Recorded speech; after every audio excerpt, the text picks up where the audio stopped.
Cette semaine, dans le Macronomètre, nous allons noter la contractualisation dans la fonction publique avec le nouveau texte du gouvernement et une note de 8 sur 10. Ça y est, les mesures sont connues sur la contractualisation dans la fonction publique et on voit que même si le gouvernement ne va pas aussi loin que les pays voisins qui ont quasiment supprimé le statut public ou alors l'ont réduit vraiment à des fonctions tout à fait régaliennes, on voit que le gouvernement veut avancer sur ce sujet et sans véritablement supprimer le statut,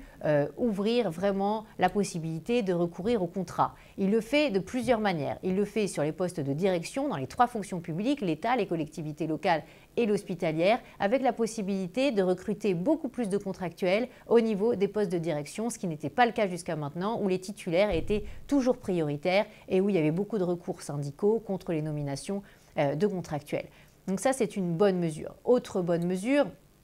la possibilité que pour des emplois techniques, des emplois qui finalement ne sont pas la spécialité de la fonction publique d'État, eh bien, il y a un recours, même sur des postes permanents, à des contractuels. Autre mesure,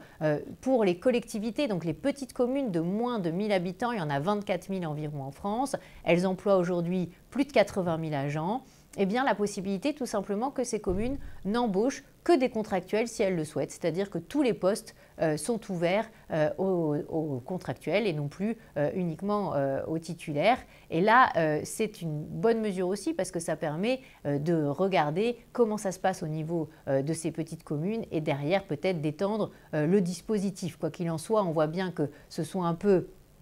des tests et quasiment des expérimentations par rapport à ce qui s'est passé dans d'autres pays, mais qui permettent peut-être à terme de mettre le pied dans la porte, de réduire vraiment le nombre de statutaires et de faire vraiment augmenter le nombre de contractuels, même si le gouvernement avance un peu masqué, ne donne pas son objectif de nombre de contractuels à l'horizon 2022 et donc ne dit pas que véritablement il veut remplacer à terme le statut par le contrat, mais là il y a ces 3 mesures qui permettent de dire qu'on avance, on fait avancer le contrat.